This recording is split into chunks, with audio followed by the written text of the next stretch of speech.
think that it's a really rewarding career. So you don't just get the technical aspect. So it's become more technical than I ever appreciated when I trained. You're operating massive machinery that's worth millions of pounds. People think that our profession is quite highly paid, but actually, when you take away all your professional fees, all of the student loans, and everything else, actually, we're not that well paid. Hi, everyone, and welcome to the Skilled Personnel Network podcast for another edition of CrossRoADS.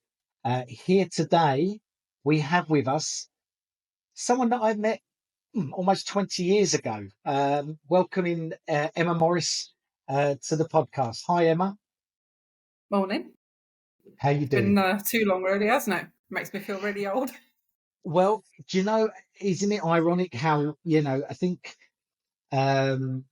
must have been barely 4 weeks ago we touched base again, and it took off like we'd always been in touch, but it's 20 years in between. Yeah. I'm looking forward to this interview. I'm looking forward to getting to know a bit more about what's been going on in the life of Emma in the last 20 years. Probably not a huge amount. Yeah. Got a bit. uh, Kids, marriage, mortgage. Emma, what I'd like to do, if possible, is probably go back to the beginning and even before radiography, just to find out a little bit about you and kind of just how it all began for you, sort of where you grew up, how things then ventured towards a life in radiography. My family have all had links to the NHS. My granddad worked for the original NHS when it first came out. In fact, he worked alongside the brother of Douglas Macmillan, who Wow. set up Macmillan. So we've always had links to the NHS.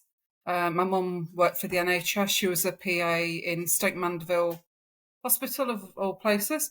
So it's a generational thing, and although I wouldn't say the whole of my family are linked to the NHS, there's definitely strong links there. So I suppose that drew me in initially. I knew I wanted to come into a profession that was caring. I knew I didn't want to be a doctor. I wanted to have a life. I didn't want to. I didn't want to work in a ward. I knew I didn't want to work in a ward.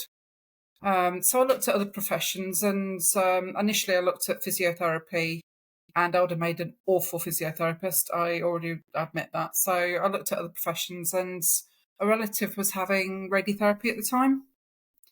So I went along with them to their appointments, and it really appealed. So that's the route I took. Wow. Okay. Well, if you see a So big beaming smile that's continuous during this podcast, it's because an ex-colleague of mine, some of you may remember, and I will mention him, Nick Berner, said to me, "Foddy, come on, let's see that smile because we're not seeing enough of the smile in the podcast." So if you see this big smile, it is real, and it's just it's come out on request. So wow. Okay, Emma. So I didn't know that. So you've come from a family. So there's no segueing yeah. into the NHS for you. It was a calling. It was meant to be. You can't stop your family Yeah. tradition, right? No, no. I've married somebody that used to work in the NHS. It's. I suppose there's a bit of a family tradition there. It's we're all quite practical people, so we've all gotten, especially from a sort of my dad's side, we've all sort of gone into fairly practical jobs. So I suppose the NHS is quite a practical job, isn't it? Really, there's an element of being really practical, thinking through your thought processes clearly, but there's that element of caring for people. So that really appealed to me. Fantastic. Well, look, my perspective of how it seems quite clear that particularly if your grandfather was working with Macmillan, that Mhm. therapy would be something that you would naturally choose going into radiography. But I don't want to assume that. I want to. When you looked at radiography, was it always going to be therapy, Emma? Yeah, I didn't want to be diagnostic. I wanted that rapport. I wanted that relationship with with the patients rather. So for me, diagnostic was quite a fleeting visit. So you'd probably meet somebody once, and you wouldn't possibly see them again. Whereas I like to build that rapport with my patients. So seeing them each day, seeing how they're doing, and supporting them through what is a really tough journey. It's one of the worst journeys that most people will face in their lifetime, Yeah. and making it just that little bit better. That for me, that was where the value was. Obviously, the technical aspects were really interesting too. Otherwise, you wouldn't make a very good radiographer. But for me, and for a lot of my colleagues as well, it's that patient rapport, it's supporting people, making them feel that actually coming in for their treatment isn't as onerous as it could be. Yeah. I think that for me was where the value was, and that's what really appealed to me, and it still does. Although I'm not patient facing as much, and we'll talk about that later. Yeah. Caring for people is a transferable skill. How you support people and how you help people to grow and to progress. That's a transferable skill. So What it's 100%. definitely something that was appealing for me. Uh, and did you see this? Was there ever a point? Because where did you study, and what university were you at? I studied at Derby University, so I was based in Nottingham and Derby, which was for me the local department to where I grew up. Um, might get a bit of a twang in my accent, although it's definitely got milder as time's gone. I've been southernised. It was where I grew up, and I wanted to stay close to home. So for me, being near my family and training was really important for me. Yeah. Um, Still moved out, had a full university life. But having that support around me from my family was really important because we have quite a close family. So that was really Fantastic. important for me. And your student years, were you part of the bursary at the time? Was it a Yes. bursary degree? Yeah. So we didn't have to pay. And I have to say, I feel sorry for students these days, the fact that they do have to pay. Um, I, I mean, people think that our profession is quite highly paid. But actually, when you take away all your professional fees, all of the student loans, and everything else, actually, we're not that well paid. The amount of money that comes out of people's bank accounts on a monthly basis is in the hundreds. It's not a Mm. minimal amount that we have to pay back on our loans. They have interest on that as well. We have our indemnity insurance that we legally have to pay. We have our registration fees. All these fees add up, and I really feel for graduates. I really do.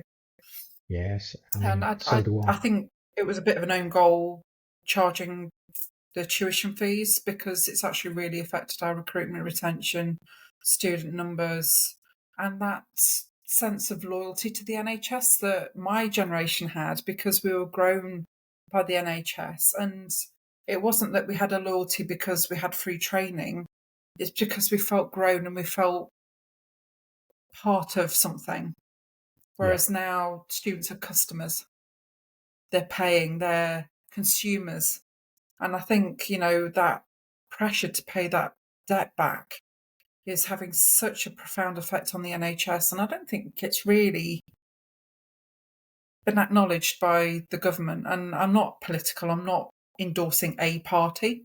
I'm talking about the government as a whole. And I think that for professions such as ours, where we're such a niche and yeah, where we're really trying to get people in, there should be that, in endorsement. There should be that way of bringing people in. So, even if the government offered bursaries for those professions that are really struggling to get people in, to keep them in, to entice those people in, I think it might actually help to stabilise our workforce. With that golden ticket, right? Okay, we would like people to come into this profession because we're really struggling with recruitment, retention, such as radiotherapy, podiatry, all of those smaller AHP professions. offering an incentive would really help the profession and to help it grow and to help get that name out there. I think it's something to consider. And I know we're cash strapped, but we're never going to have a service long term if they don't do something. No, I mean, I remember at the time, Emma, that I had an opportunity to go to an audience with the health secretary at the time, and I'll be honest with you, I had the opportunity to ask the question, and it was very quickly shut down by the interviewer because I think it suited the narrative. But I mean, I totally agree with you, and I think um, whether or not there's arguments to say when something's free, people take it less seriously. I disagree with that as well, but that's another one for another day. I think ultimately we need to think about the various routes to attracting people into the profession. Now it's a pain. I think, as you rightly say, you're talking about almost a different relationship with the student now because they're paying to come in. And I know Yeah, it's been for a few years now. I, One of the questions I wanted to ask you is, from the time that you was a student to sort of now, what kind of experience are you seeing in terms of the transition of the profession, basically, from when you was a student to when to now? got to be really careful here. Um, I mean, I think our profession as a whole has evolved, and I think we realise that students are an asset to grow. Um, I don't think we really appreciated the fact that we had an ageing population when I trained. I mean, I qualified in 1997, and patient numbers were fairly stable. I Yeah, wouldn't say that they were fully stable because we have fluctuations throughout the year, but the demands on the surface are nothing like what we're seeing now. Because all of the older generation, we had a bit of a boom, didn't we, after the Second World War, and all of those people are starting to get into that period of becoming unwell. yeah, And I don't think that we had really that forethought that maybe we needed to bump up our student numbers at that point. So, I mean, my training was fairly traditional in the fact that we were very much a separate entity to the staff. And I think, the staff were fairly welcoming. Um, we were treated as a member of the team towards the third year. We were sort of integrated within the team, but there was no full integration with regards to going into the staff room for a cup of tea, or we were very segregated. um I think that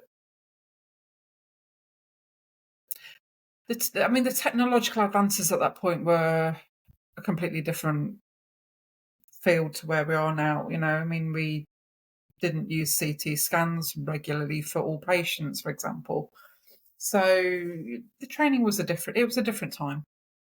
yeah, And I think that we are thinking more about how we're preparing students for our profession. So we're thinking about, not just the clinical skills, it's those professionalism skills. And we're trying to grow somebody from the inside out. And obviously, we've got the routes into the profession that are in addition to the standard route. So we've got T levels, we've got apprenticeships.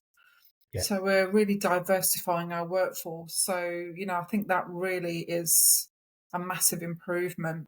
I think we've got a way to go. Mm. I know that my department, we're trying to encourage transparency with what our expectations are of the students and of qualified staff so that we can bridge that gap between being a third year student and being qualified, because there's quite a massive void in between. And I Yeah. think there's been this general consensus that we treat students as students, and we're not really that transparent about what our expectations are when they're qualified. So, we get newly qualified members of staff, and I'm just saying this as general, not as any of my colleagues, but they don't understand what there is expected of them because it's not put in place when they're training. We don't really talk about that what we call hidden curriculum when they come into the department. we don't really explain to them that we expect this level of professionalism and what that actually means. So we Mm. have newly qualified members of staff that come in and nobody told me that rule. Nobody Yeah, told me that I needed to phone in if I was unwell before the shift starts so that we can arrange for another member of staff to cover you. It's all of these hidden things that actually become quite detrimental to you integrating into a team, how the team view you, how you progress in your career. So it's something that I'm really keen on trying to beef up with our students so that they understand the whole concept of what it means to be a qualified member of staff.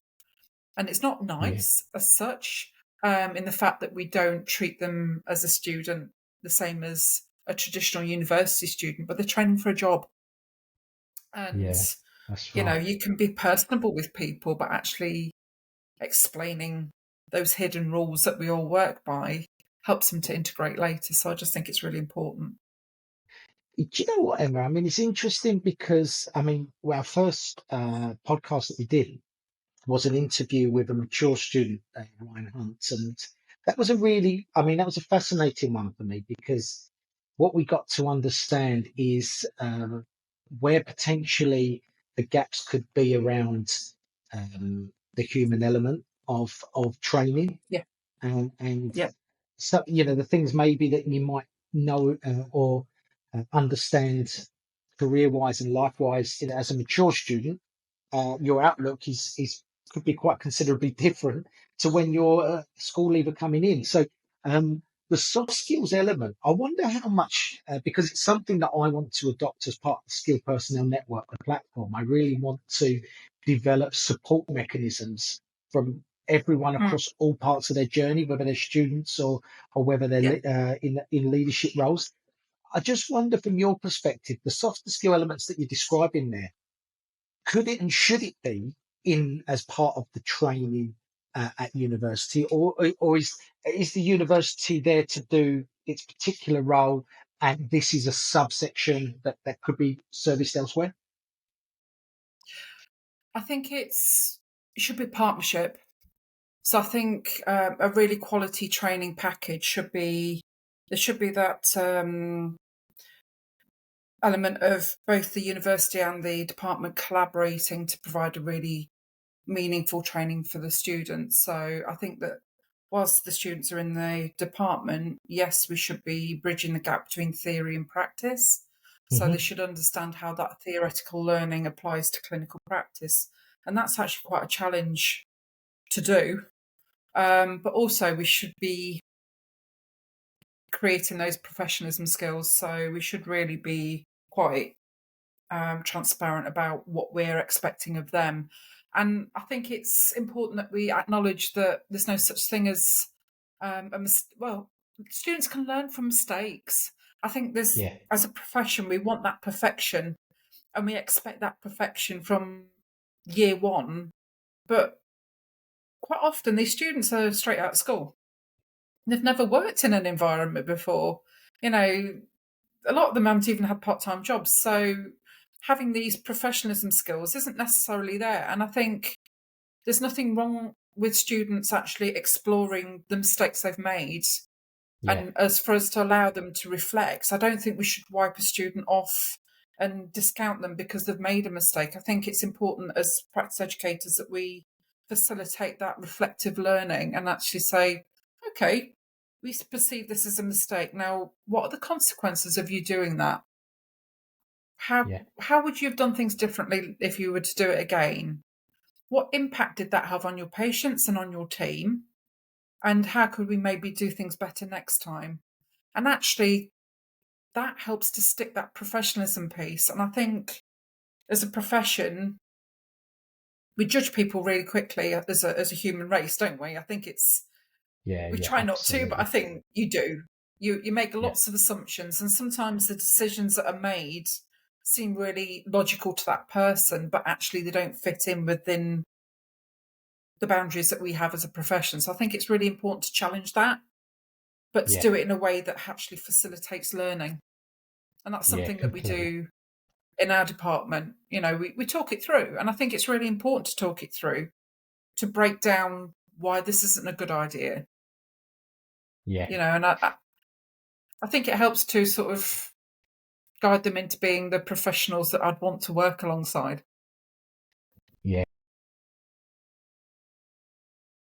And I don't think any training package should be one size fits all either. I think it should be individualized to the person's needs. So I think they should have a foundation, but I'm really into finding more about the person and what their needs are and trying to develop it so that we offer a package that suits their needs. So we quite often do questionnaires when new members of staff start to find out what they've done before, what Yeah. techniques they've worked with before, what imaging they've done before.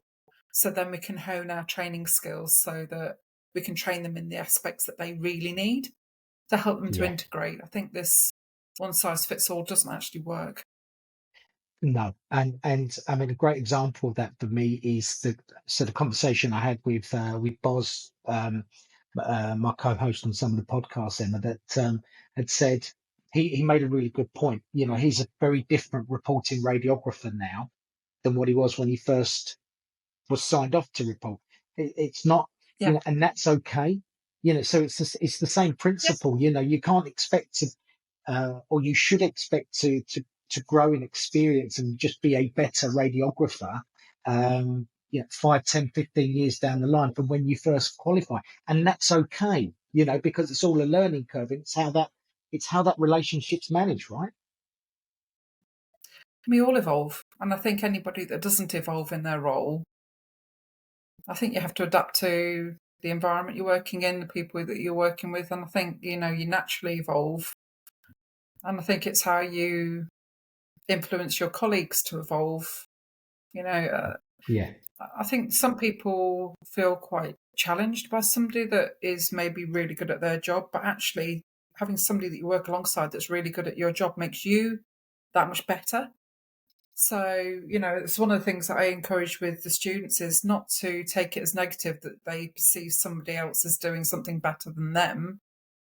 We're all on different journeys. We're all on different points on our career path. And actually, it's really negative to compare and to be jealous of somebody else because they're doing really well. Look at what they've done. How did they yeah, get to that point? How can you bring some of those elements into your career to make you better? Because at the end of the day, if we're all doing better than what we could have done, we're giving a better service to our patients and we're yeah, all coming up absolutely. together. So I think it's, this whole professional jealousy that is sort of inbuilt from when we're training. I think it's quite negative. Actually, we should be celebrating achievements, but also, having that self awareness of, right, okay, that person's doing great. They're, I'm really pleased for them. Okay, what did they do? Yeah, How can I be better myself? And I think it's turning that whole mindset on its head is really important. Um, especially in radiography it's when because can even qualify the length of time I have. You see people that have got, far less experience and they're more senior than me, or and some people feel quite dejected by that, I suppose. But I don't. I just think, do you know what? They've made opportunities.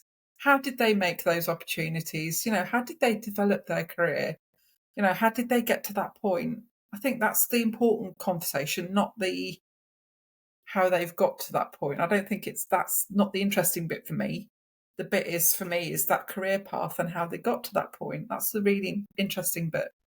definitely. Well, think about radiography. Probably, I think about this more so than many other professions, certainly the most in allied health professionals, the essence of teamwork, the requirement of teamwork Mm, is so much more apparent because you're working in a team and not just in a team of radiographers, but amongst clinicians as well.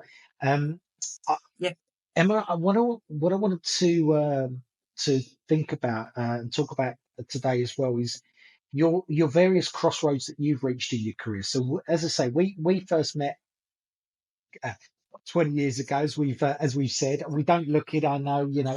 we couldn't possibly have started in our young teenage years, could we, Emma? So uh, No, no. no, no. So I'd like to yeah, though. but yet we did because 20 years ago. But Yeah, no, you're 5 years old. yeah, exactly, absolutely.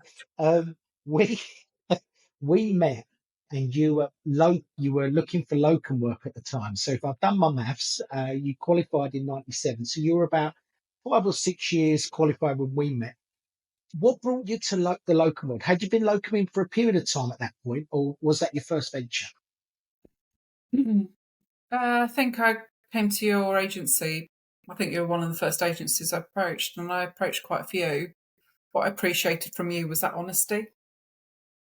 And I think, agencies sometimes really endorse that sales aspect and they're really selling their abilities, but actually they weren't that honest with what they were actually offering me. So, be still waiting on Friday afternoon for that contract to start on Monday morning, and they would say, oh, yeah, it's all being signed. And then Monday morning came and went and that contract wasn't signed.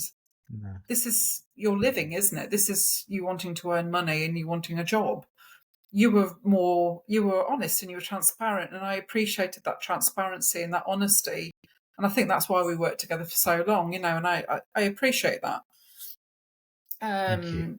My dad was an agency worker. My dad was a welder, so another practical career. So the agency concept didn't really scare me because I, had some skills that I learned hearing my dad negotiating contracts, and he worked at quite a high level as a welder. He, installed complete production lines, so it wasn't a small contract sort of thing. So as you probably can remember, I knew how to negotiate what I wanted. Yeah. So for me, it wasn't a scary concept, but it wasn't just about the money for me. I just got married and I got my band six role. And I wasn't ready to settle down yet. I know that sounds really stupid. I just got married. Do you think I'd be ready to settle down? But I wasn't. I wanted to see more of my career and get more experience and to see departments from the inside out. And, it's easy to go from department to department when you're permanent, but I wanted to see it as a sort of fleeting visit. So almost see which departments I wanted to work in when I was ready to come back into the NHS. And I ended up doing agency for about 6 years. Yeah. It was quite a long time, which for an agency worker is quite a long time. And yeah, the money was great. I'm not going to lie. That was the glory days of when the agency rates were quite high. That's since, reduced quite a lot, and but I wasn't ready to settle in one department. I wanted to gain as much clinical experience as possible, which was quite valuable to me in the fact that I worked in most departments in the south. Yeah. Went around London and outwards, and I worked in Taunton and Northampton, Maidstone. You name it. A lot of the London departments, and I think it's great to get that snapshot of, is this department for me? Would I want to stay here? And I think departments need to think about that agency workers aren't always going to be agency. How you treat them when they're agency really affects your recruitment retention. So, Very true. there's certain departments that I didn't have such a great experience with. And, you remember these things, so I think it's really important that we think about not only how we're treating students, but how we're treating our agency staff as well. Because they're not Definitely. all foreign workers coming in to earn a bit of money while they're travelling. They may want to stay here. Yeah. I often So, say, Anna, that the role of a locum, it may well be that clinically your career may um, sort of stop at that point or for a period of time, but actually the skills you learn in adaptability, mm, the skills you learn in having to, develop different styles and techniques because you go into different departments. These skills are understated. yeah. And I And don't think doing so, agency work should stagnate your career. I know it does because you're not climbing that career ladder, but not every department treats agencies the same. So, you're Yeah, not necessarily going to be stuck on the basic machine. If you stay there for any length of time, you will rotate the same. So, you do gain a lot of skills, and actually that flexibility piece, that when you come in to the permanent workforce, you're going to hit that ground running because you've got that mindset already. yeah, So there's lots of merit in that. yeah, They're used to integrating quickly within a team, because let's face it, if you don't as an agency radiographer, you're not going to get work. So, there's a lot of skill that you learn being freelance or agency that you wouldn't necessarily get if you're permanent. And I wouldn't advocate it for everybody. yeah, There is an element of adrenaline with it. Because, you have to keep on top of your toes. You're very yeah. dispensable.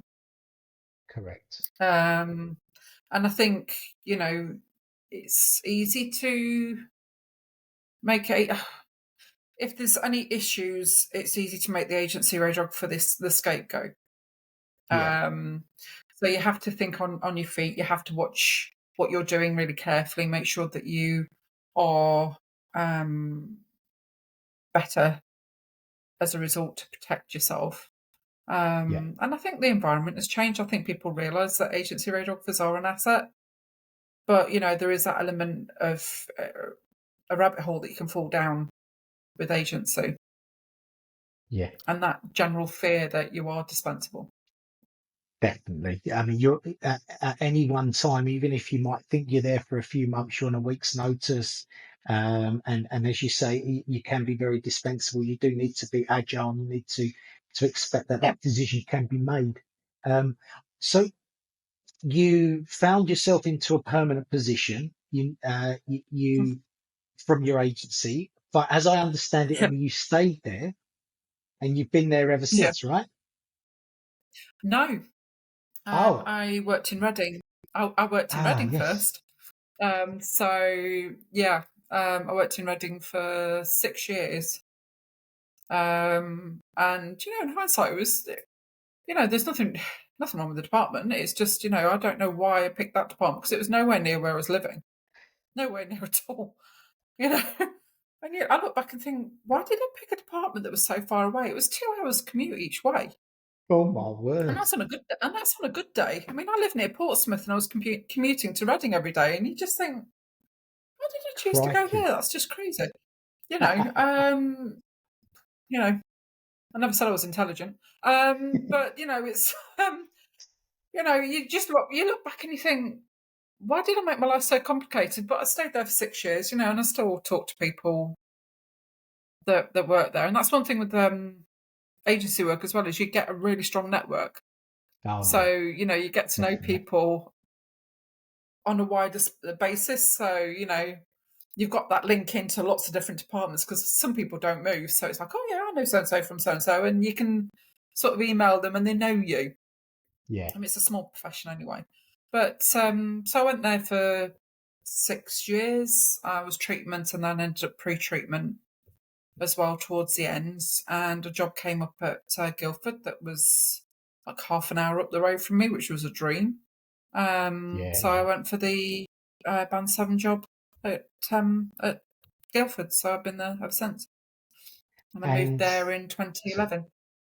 in 2011. So So for the people that don't know what a practice educator is, that's your role at the moment. How did that come about, yeah, and what can you tell people about the role? it was a role that I really wanted. Um, well before I got it. Yeah. I originally applied for it and I wasn't successful, and then the person that got the job then went off to do mammography.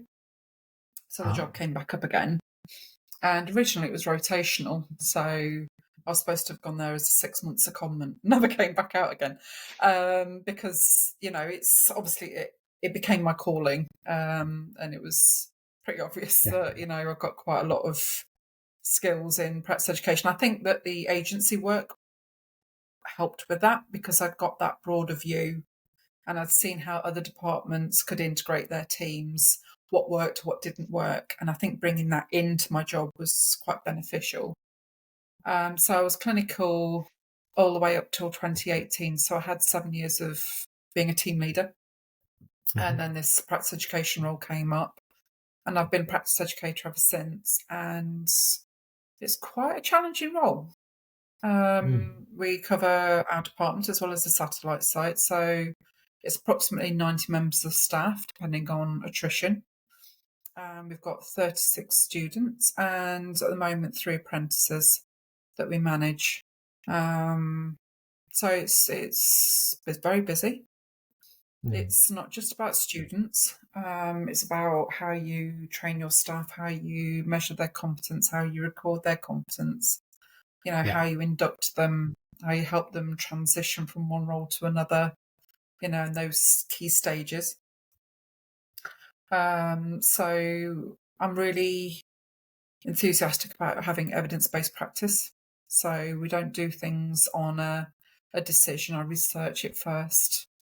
Yeah. Does this make sense? Is there any theoretical basis for it? So I really research what I'm doing. We have projects, so we run it with stakeholders. Yeah. So we don't just implement something, we actually listen to our stakeholders before we implement change, and we audit that change afterwards, see whether it's an effective change. So it's a proper cycle. Yeah. Um, I, I probably make my life a little bit more complicated by doing that, but I think it brings quality to what we Yeah. do.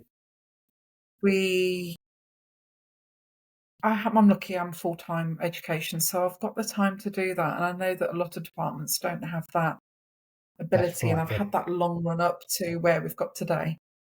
Yeah. There's a So, lot of practice you know, educators at y point, aren't they? They're yeah. part of their role is is the practice educator, and then part is back clinical or whatever else they're doing, right?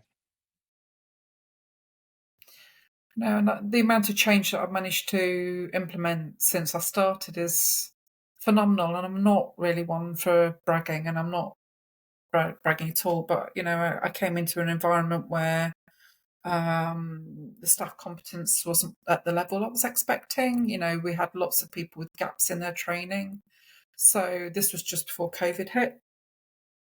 So obviously COVID hit in 2020. So from 2018 to 2020, I really sort of pushed through the fact that we wanted everybody to be trained to a basic level so that they could fully rotate around the department, so that we didn't have those gaps in our workforce. And that's something we worked really hard on. Yeah. Obviously, I didn't have any epiphany. I didn't know COVID was coming, but actually this prepared us really well for COVID and our workforce flexibility, and it helped with our sustainability. Our department was quite hit hard with COVID, but it meant that we could still develop and we could still deliver that service, even with, staff being unwell. And we Yeah. had some really unwell members of staff during the Mm. first wave. So, we had patients that were unwell and we had staff that were unwell, but we were still able to cope with that as a result. And as part of that evidence based practice piece, we actually make sure that all staff upload their competencies into our quality management system so that we can actually prove that person has had that competency signed off. We can Yeah. track their competency via a fully effective skills matrix. So we can actually track their progress through probation so that we know that they've hit those key foundation points throughout their probation. So their probation is meaningful, it's streamlined, it's Yeah. effective. And that's something that we've developed since 2018. And we've got to the point now where it's really easy to triage the people that are struggling really early, not to get rid of them, but to help them to grow and know where we need to offer that training. And I don't think we would have had that had the skills matrix not been in place. So it's something And that I've really so pushed, helped to push through. Um, Seems yeah. kind of scary, and you hear about it as an inductee, and it's like, yeah, we're really going to give you targets. We want you to try and meet these targets. It's like, well, mean business. But actually, we pay people to be a member of staff. We want you to be a fully integrated member of staff. And it's not that we give them unrealistic expectations, and they're very fluid, and we look at their ability. So there's not set targets as such, but we expect them by month 5, month 6 to be able to treat our patients effectively and to be able to do the offline imaging and to do the weekly checking. And it's making sure that they hit those benchmarks, Yeah. that we actually can say, right, yes, that person is definitely qualified. We've obviously they're registered, but they're actually enabled fully to do these aspects, and we can prove it. Yeah. And I think So, that's really important. Emma, so just so I'm clear and the listeners are clear, as a practice educator and a therapy radiographer, your remit is purely therapy, right? Yeah. Yeah. So, so I do collaborate outside of the local department. So I collaborate with the physics department because they are developing their own skills matrices. yeah, I do collaborate with other departments. So I'm about to try and develop a forum for practice educators in therapy, so that we can share best practice, because I want to learn from other departments because they do things differently to us. So it's about sharing that knowledge, which will help to streamline effective change in other departments too, because we can learn from one another. So we know yeah, what the pitfalls are before we start. yeah. So I actually went to the society conference, not last weekend, the weekend before. And it's Oh, something that I'm quite keen to try and establish, because I think it's important that we are efficient with our time and learn from one another. And there isn't that mechanism at the moment. yeah. So I work within the MDT. We support visitors coming in. So we have a full package that we offer people that come in to visit. So they follow the full patient pathway around the department. So they get that full view. So yeah, there is an MDT element still within my role. And I think, I mean, it's important, isn't it, to understand that much as it's important to look after what we're doing, it's equally important, sometimes even more so, to understand where best practice is happening outside, and also Mm. how you can disseminate the things you're doing. The relatively controversial question, and it's not really that controversial, but I'm building it up to be, is what I, what I really have always been a big advocate of is what we can learn from both sides, both professions of radiography, diagnostic and therapeutic. And it's often not as well understood that all the work that gets done from diagnostic paves the way for the patient. If unfortunately if they are diagnosed with cancer, that the eventuality is that they will be treated within radiotherapy department by a therapy Mm. radiographer.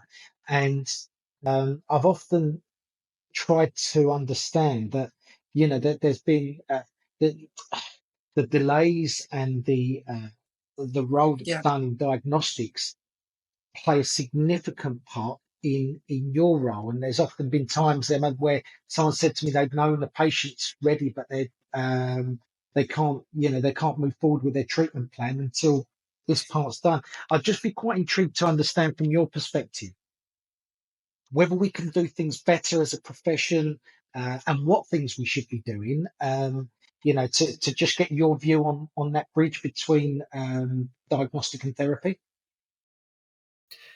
Are you wanting to know more about how to streamline the patient pathway? And also, can we be doing more to kind of bring the profession together, um, more so Yeah. within diagnostic and therapy?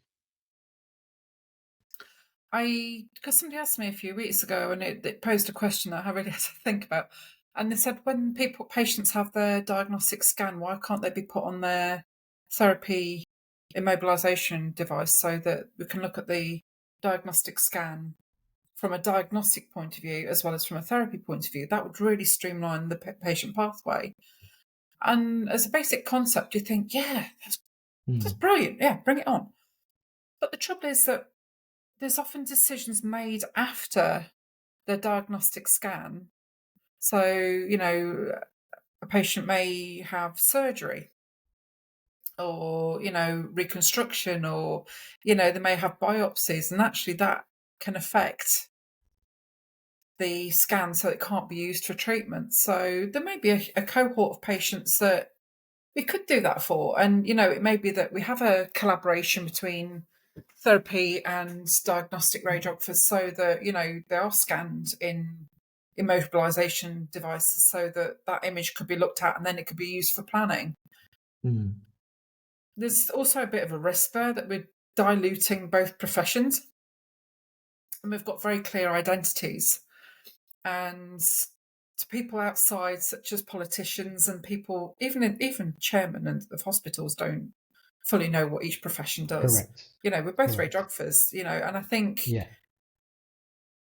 we need to be really careful at how we support both professions to keep that identity, that we are clear professions, because we don't diversify during training. We don't all start off as radiographers and then one side goes off towards diagnostic and one side goes towards therapy. It's a definite choice before you actually start. It's like saying, well, nurses can be doctors. No, you'd need additional training.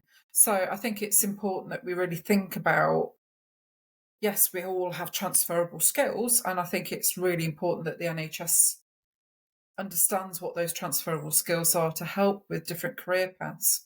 But we need to keep those clear identities of our careers intact at the same time. And that's going to Mm. take some navigating. And I think You the know, opportunities to collaborate are really exciting, but we really need to think about how we implement it to start off with. It yeah, should benefit the patient, yeah, but we that's need to right. really think carefully. I totally agree. I think, if the patient is at the center of what we're trying to deliver, Mm, then that can dictate the pathway. I mean, interestingly, and I don't know the statistic. I should probably look at this, but in certain parts of the world, I certainly know in Europe, in Greece and Cyprus, as an example, it's a 4-year degree, and at the end of it, a radiographer can choose either the path of diagnostic and path of the therapeutic. So they're, like you said, their training, our training in the UK is defined. Interestingly, there's a choice at the end of that road, and mm. so it's not the same across the world.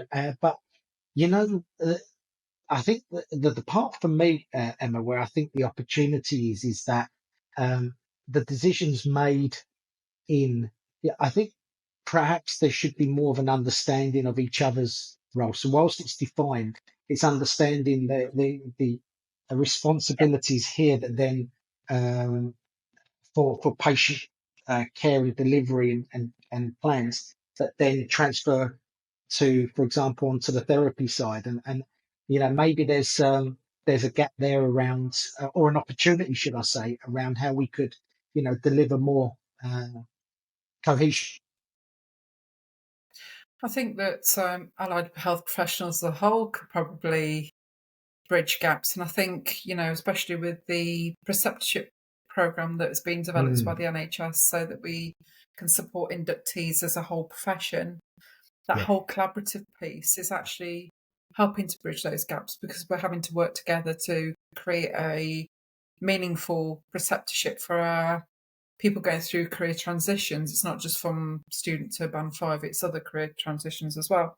So I think actually we are getting to appreciate one another more. Um, I think the trouble is, I mean, there is some crossover now between the professions. Imaging has become massive in my profession, which it wasn't when I trained. Mm, It was very sort of basic imaging. So, you just have basic x-rays and that was it during the war. But now, we're using MRI Linux, CT scans regularly, soft tissue matching. yeah. We've got image rendering, and, there's so much more that we do. There is that gap. It's becoming closer and closer. Um, but there's kind of a fear there that, at what point is, with automation and artificial intelligence, we've got that residual knowledge of oncology that a diagnostic wouldn't have. So we have still got a clear identity, but that grey in the middle is becoming bigger and bigger. But actually, that creates opportunity as well, because we could learn from our diagnostic colleagues on the imaging side. And there could be that collaborative piece in there that we could help to train staff. Yeah, So, it's how we use that grey area in the middle for the benefit of the patients and for the benefit of us to learn from one another.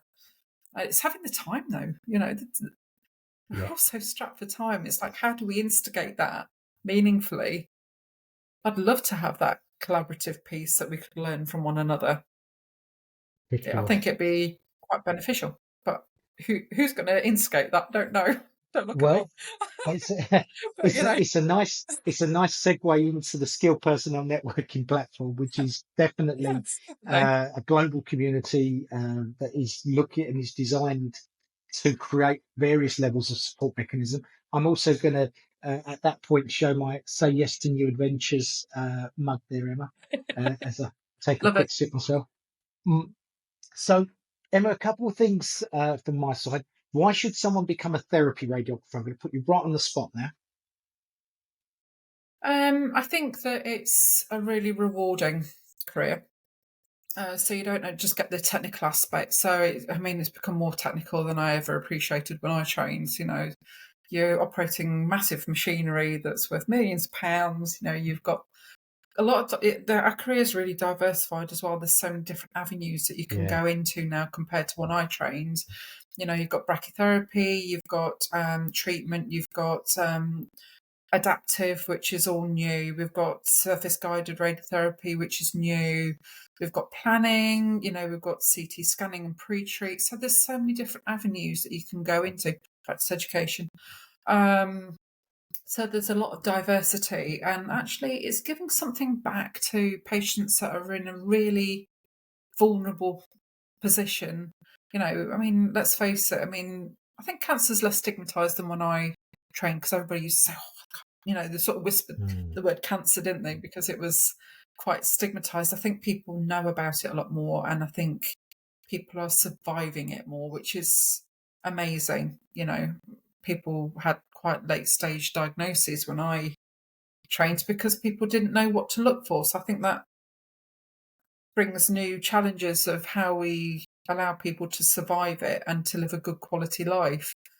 And I think being a part of that is really, really positive. And actually, a lot of people say, I don't know how you can work in that profession. It must be horrible. Quite the opposite, actually. We offer positivity to our patients, and you have to go into work. Even when you're having a bad day, those patients will be having a worse day than you. So, yeah, yeah, it's leaving your feelings at the door to give something really tangible to your patients to help them through a really tough journey. So for me, it's a really rewarding profession. Employment is, most people get a job quite easily because there's vacancies, so there's that element of stability, and I think that's also an attractive aspect. But there's something for everybody in our profession, whether it's your skills are imaging, whether it's patient care, whether you're really into your technology. There's a lot to give with our profession. definitely. So for me, I think it's a great profession to come into. If I didn't think that, I wouldn't be still in it. But it's there's a lot there's a lot to give. There's a lot to give. Well, there's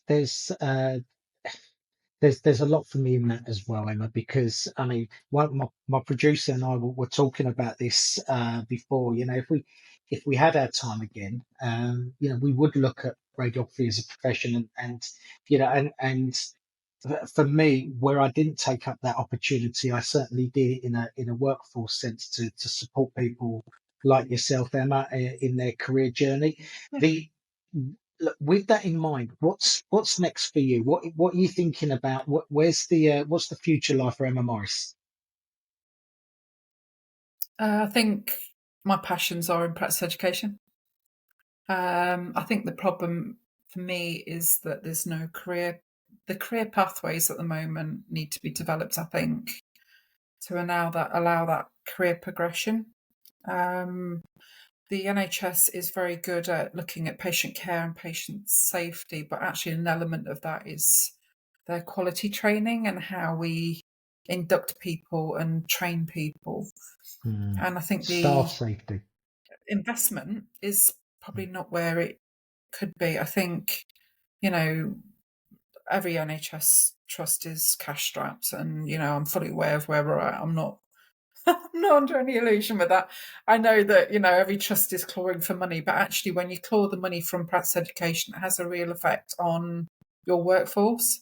Not Yeah, only does the workforce not feel supported and grown effectively, actually, it affects your recruitment retention, because graduates are really looking for that quality support package.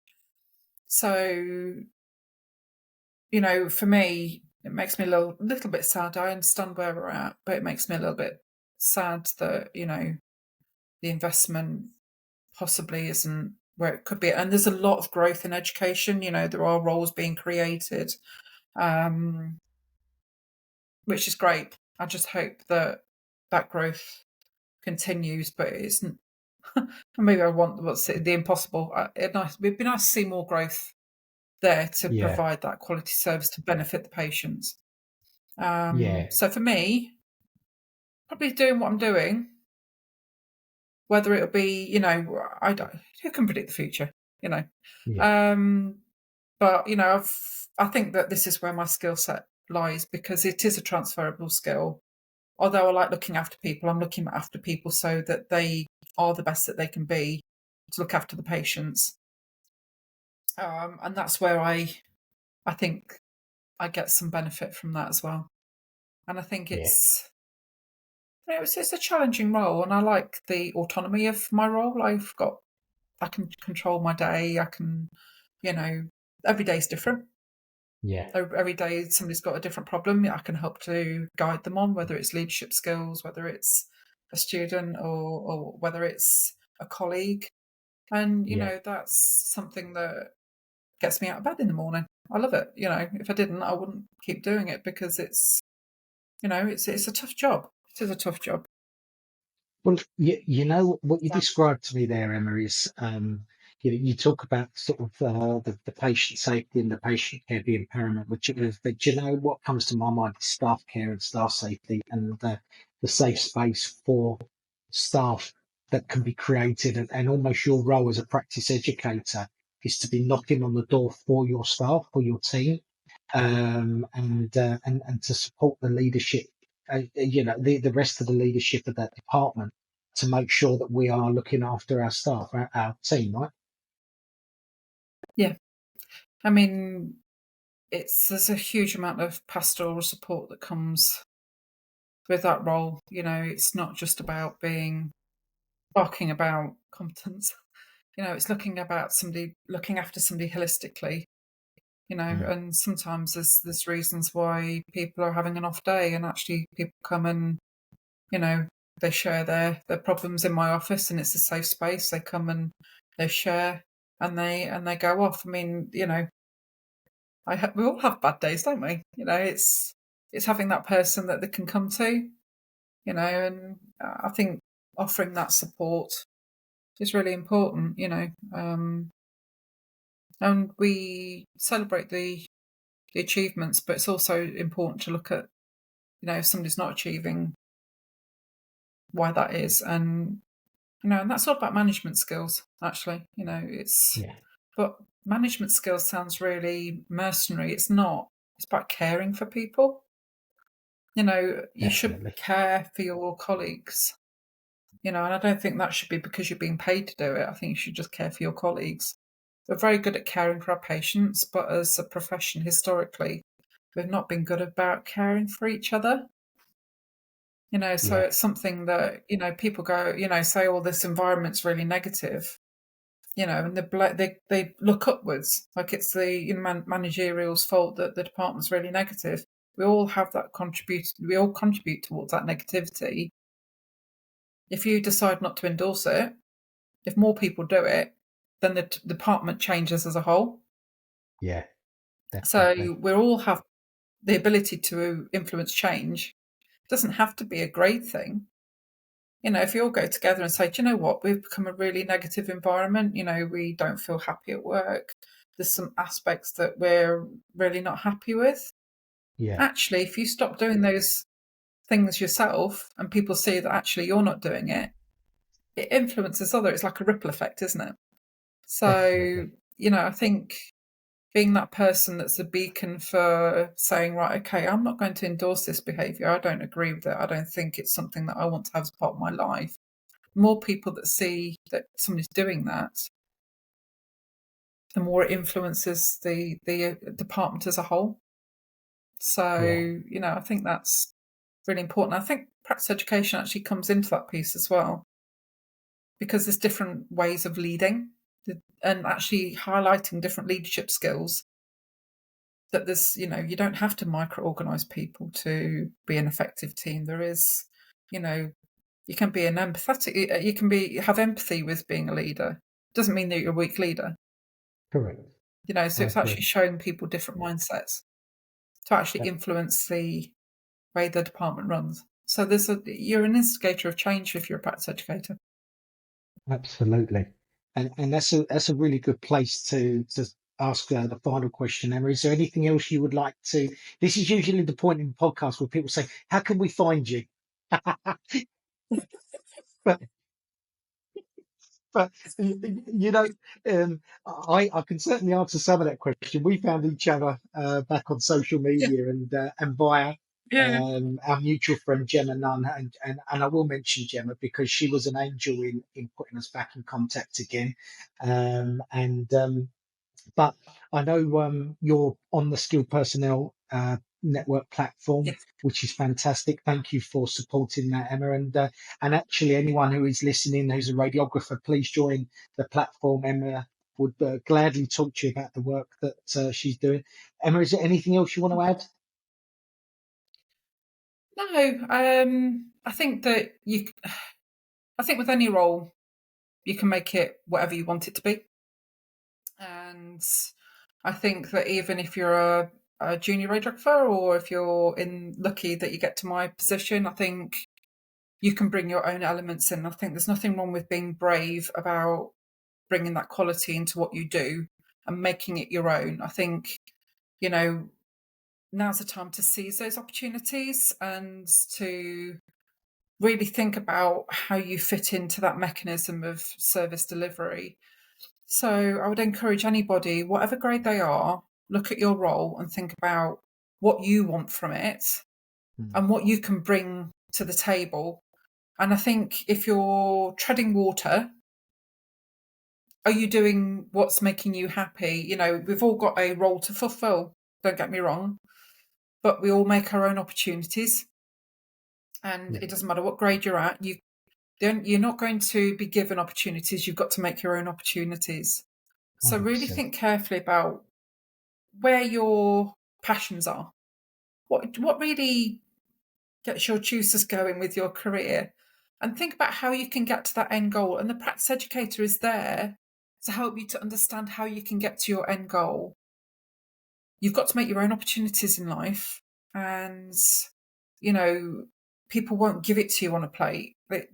That's not life. You think that the people that are climbing the ladder are doing it because they're given the opportunities. No, they're not. They're making their own opportunities. Correct. So how do you get to that point? Really think about that carefully. What courses do you need to go on? Right, okay. The practice educator can help with that. Yeah, I want to go and experience about that element.